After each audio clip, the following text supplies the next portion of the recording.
palangga, good afternoon. Hello, mister. Hello. So, sasama ako kay John ngayon kasi walang gagawin sa bahay. So, meron ako mas dito. It's nice weather today. So, ngayon lang ako nag-start mag-vlog kasi kaninang umaga wala. Hindi ako mukhang tao kaninang umaga. Nag-computer lang ako. I thought you're using the truck. Why did you not say? You normally use your truck when we go somewhere. You're not driving. I'm driving.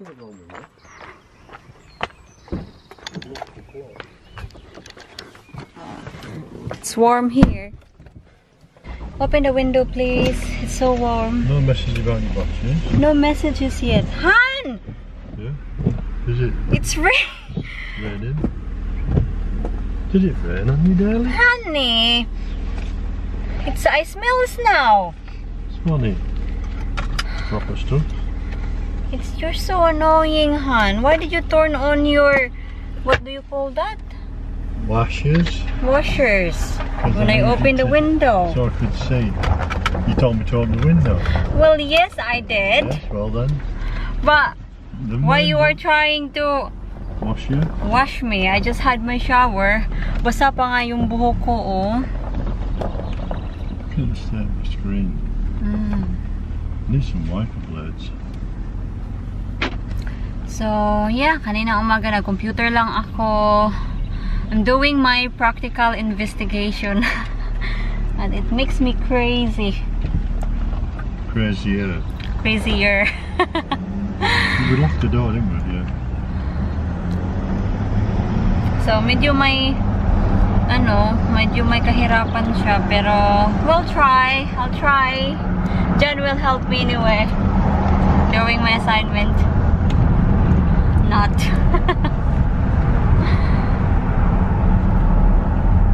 I like my hair like this, honeybee. Curly. Really curly.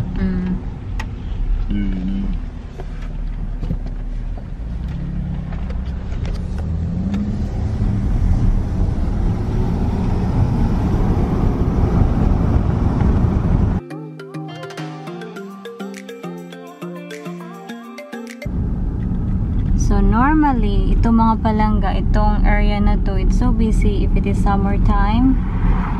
There's few people about. A lot of cars around considering it's lockdown. It's probably they are from here, living here in these flats. Possibly. Yeah, there's few. Yan, may mga tao doon. Yan.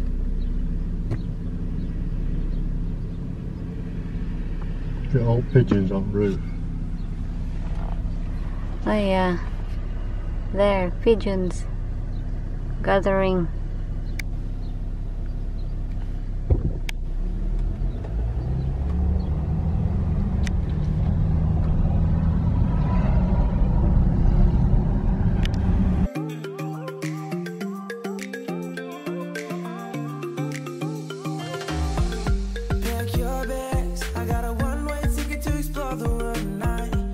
Nasa bahay na tayo mga palangga. And ngayon, si John. Be careful, please. Ito yung bike na nakikita nyo sa back bedroom. So that's John's bike. Gagamitin namin.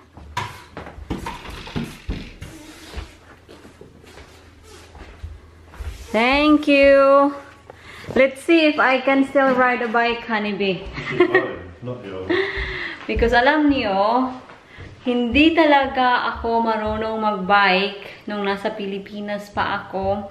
And then, nung dumating ako dito sa UK, tinuruan ako ni John.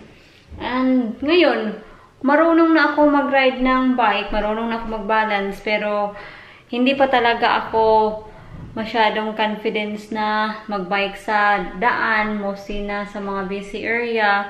Pag nung sa cycle kami noon, sa cycle track talaga, kasi natatakot talaga ako. So, yeah, it's been a while na hindi namin nagagamit itong mga bike.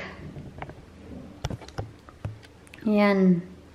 Kailangan lang i-blow yung tire. Kasi flat siya.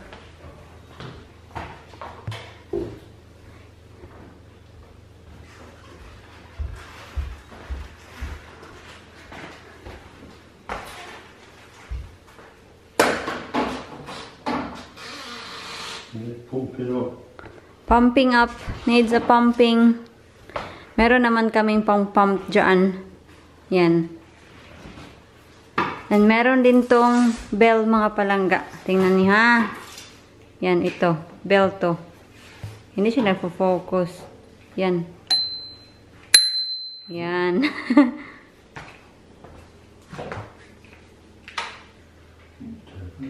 How do you know it has the right pressure? Ah, I see.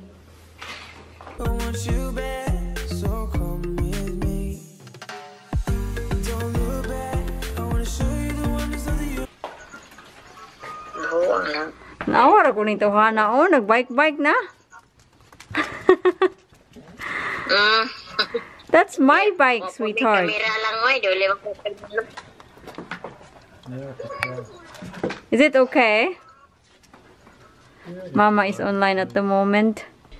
Offline na yung family ko, so babike na tayo.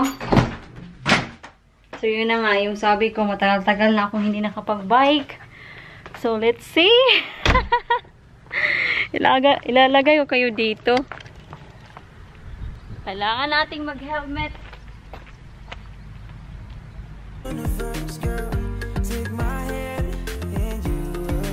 Hindi ako makapag-balance dito mga palangga. So try natin dito. Try natin ha. Manood lang kayo. Manood kayo na babagsak ako.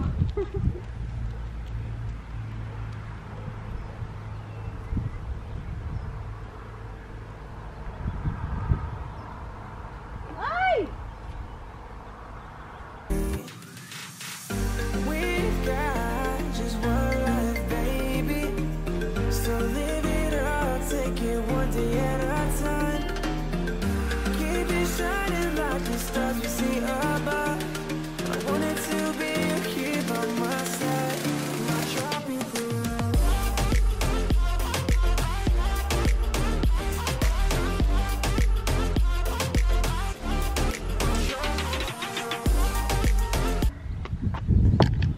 Naiinis ako sa sarili ko.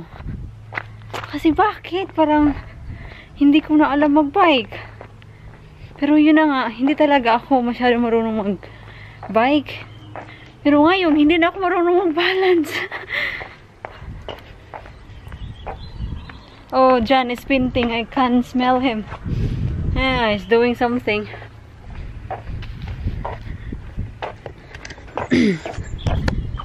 So, dito tayo. Dito kayo ilalagay. So, you need to wait for me here.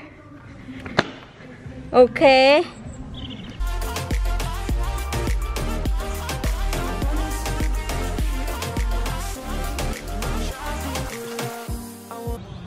Come on, ride the bike. You never forget. Put your pedal up to the top. No. Bring your pedal round. So you can push down with the set off. Wanna leave it all behind. Sailors, it's just you and I. Exploring hidden caves or surfing waves into the night. On the beaches of Hawaii. Drinks in Ibiza. Anywhere you wanna go. Oh,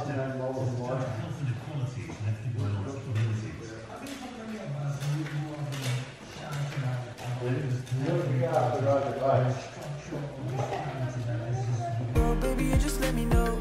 Sunny Indonesia, don't say no. Tapos ako mag-bike. Yung bike pala, naalala ko, meron pala siyang stand. So, maganda siya. Kasi hindi mo na siya hinihiga sa ano talaga, sahig. Tea time na dito. 4 o'clock. Hapunan na. So, simple lang yung tea natin ngayon. Tinatamad ako magluto. So, dyan lang yung maghahapunan. Ako, hindi ako maghahapunan. Mag-dessert lang ako kasi yun na nga. Meron pa tayong leftover dito. Leftover na apple pie. Kain. Tingnan nyo tinanggalan ko siya ng dahon dito. Kaya ayun. Meron siyang patches dyan. Yan. Minamunch ko. Kakain ako ng yogurt and lalagyan ko siya ng ito. Masarap siya lagyan ng grapes. I'm hoping lang talaga na yung grapes natin mamunga siya as soon as possible. Ayaw ko maghintay ng 3 years. Ang tagal noon.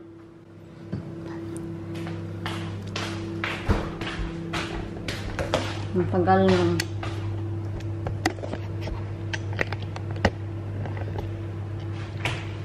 Ang tagal kaya ng 3 years pag iniisip mo. Pero time flies so quickly naman. So, as much as possible na ayaw ko maghintay ng 3 years. Kung yun yung time frame niya na dapat siya mamunga, edi wala tayong magagawa. Maghintay. Pakuha pa ako ng more grapes. Masarap daw ang yogurt pag nilalagyan mo siya ng blueberries. Pero, I'm not very keen sa fresh na blueberries. I don't know why. Pero kumakain naman ako ng mga blueberries na flavored yogurt. Masarap nito. Kain.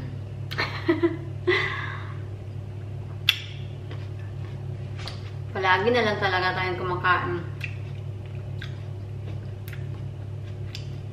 Mainam pa din ako sa chia seeds natin.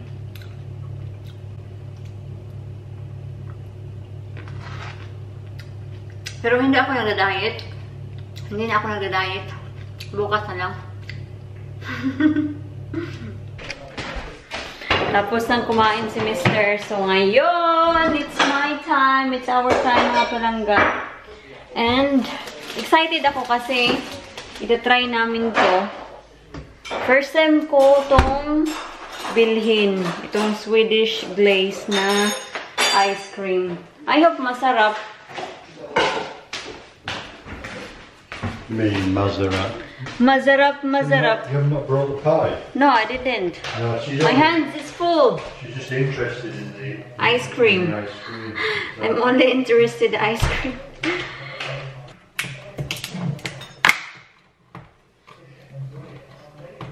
Smells good naman. What's the taste of that? How much would you like that? Are you hungry? Like a little main course. This is stuck to bone. You naughty. Come on. How much more? That's enough. Yeah. A little bit more, that's it. This vanilla. Oh, honey, you need to explain why can you not, why you're using cooking apple when you are making apple pie? Because they have a different texture or something or other. Right, and certain apples will fall down to mush on the eating apples, and some don't break down at all. So they stay, you know. But apparently the cooking apples have whatever, basically. But can you still make an apple pie using You can. the eating apple? Yeah. Yeah. You need to taste it. See what you think. Oh, hold on a minute. How much is that? That's enough for me. It's different, isn't it? Yeah? Swedish. Yeah. It's very sweet. There must be a lot of sugar in that. Something. I don't know. It's vanilla flavor. Dairy free, look. Yeah. See, ours is, that other one is dairy, isn't it? What is it? Dairy vanilla, that's the difference. Dairy vanilla. Ah. This is probably chemical. Huh? Made from whatever. The other one's natural. So, kain muna kami mga palangga. Come on. Hello! It's another day. Nandito tayo sa ating workshop kasi itong vlog na to, this will be the continuation sa vlog yesterday I mean. So, magbabike tayo ulit. So, ito yung bike ko and meron siyang stand. She also has What? a light. Right, but she has a warning light to tell people to get out of the way. Look, you see, because she's very dangerous. See, Miss Daisy on a bike. Look, change gear if it's too easy for you. She's riding Miss Daisy. Where's your basket?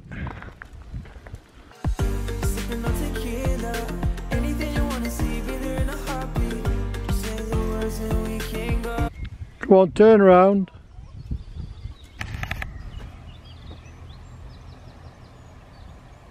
What is she doing? She can't even get off. She has to get off the bike to turn it round. Look at her. She won't even go on the road. She's scared of cars. But yet there's no cars on the road at the moment. Look at her.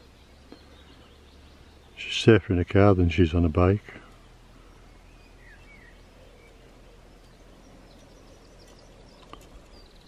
Pippa, come here, you get run over.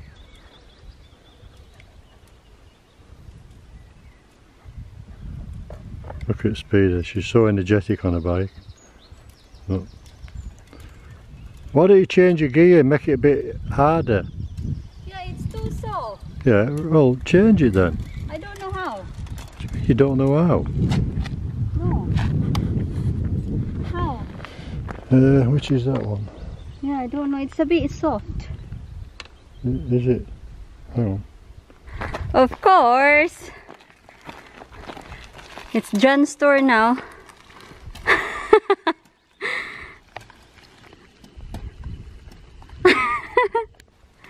Come on, faster.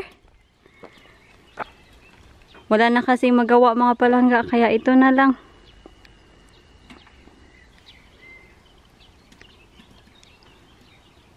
Bike muna tayo.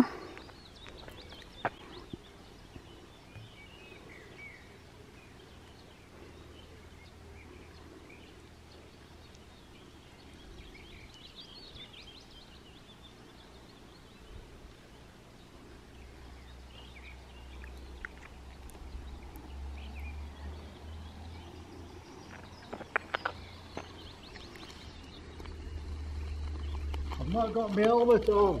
You haven't got your helmet on.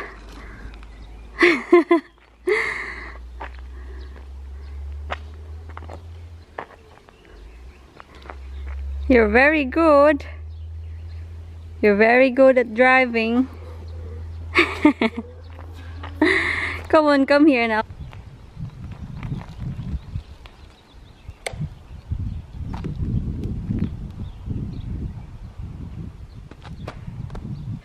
So kahapon pala mga palangga, kung bakit nahirapan ako mag-set off kahapon.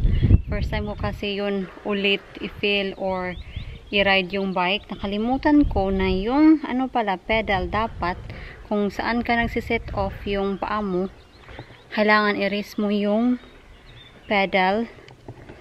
Kahapon kasi yung pedal ganito. So sa left foot ako nagsiset off. And yung pedal natin, ganyan lang. Dapat pala, ganyan. Pag ganyan. Then you need to push like that. Pag ganyan ang, ano mo, yung pedal. Then tapos, pag nagsiset off ka, pinupush mo yung bike. And then yun na, parang yun na yung momentum mo. Hindi ako makapag-drive while holding you. Kasi yun na nga, I'm not good at riding bike. Nakita nyo naman, I'm a bit wobbly. Oh yes, you can. We'll try mga palangga. Dito tayo. Sandali lang. Ay! Ay! Ay, ay, ay, ay, ay, ay. Ay, ay, ay, pag-ibig. Right, are you ready? Are you ready? Ay! Let's go!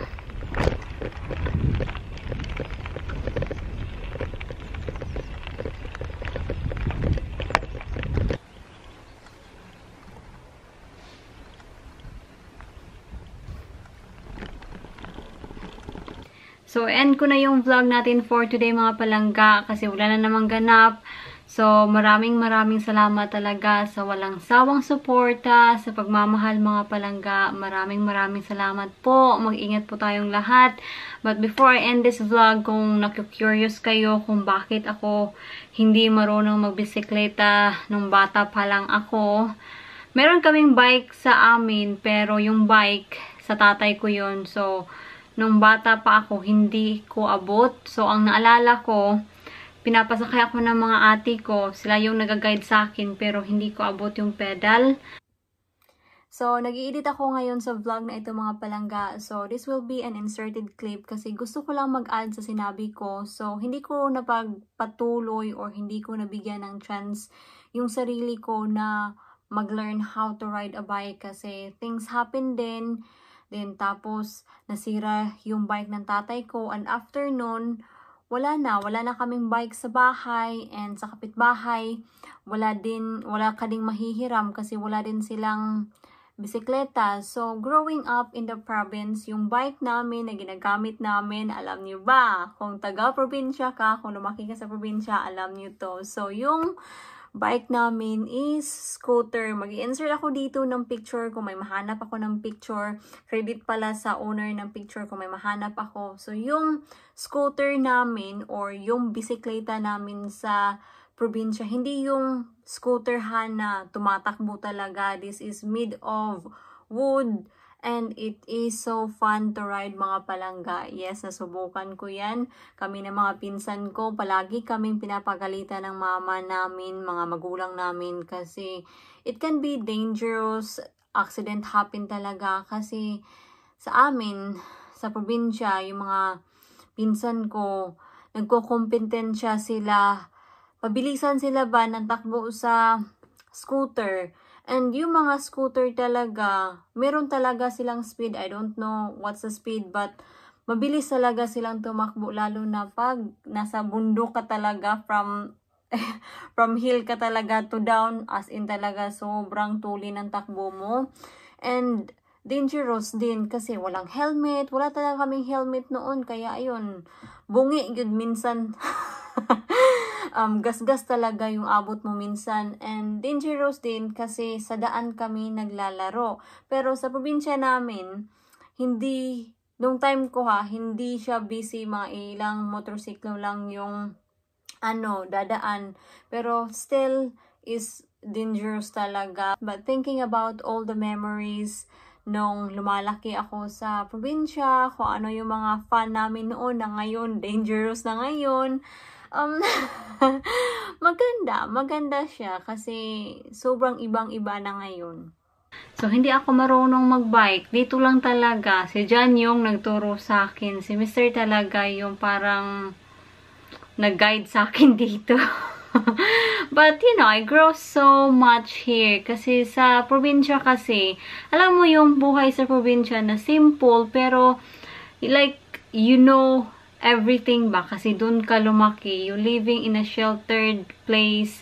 Like, you living in your own little bubble ba? Kumbaga. So, dun sa probinsya, parang, kasi meron ako mga pamilya, yung mga ate ko, sila yung parang, nagdidepende ako sa kanila ba? Pero nung dumating ako dito, parang, I have to do it myself. Kasi walang gagawa kung hindi ko gagawin. So, yun. So, yun yung kwento ko, short kwento ko kung bakit hindi ako marunong magbisikleta. And, yun na. So, mag-ingat po tayong lahat and I'll see you in my next vlog and bye! Mwah! Mwah! Bye!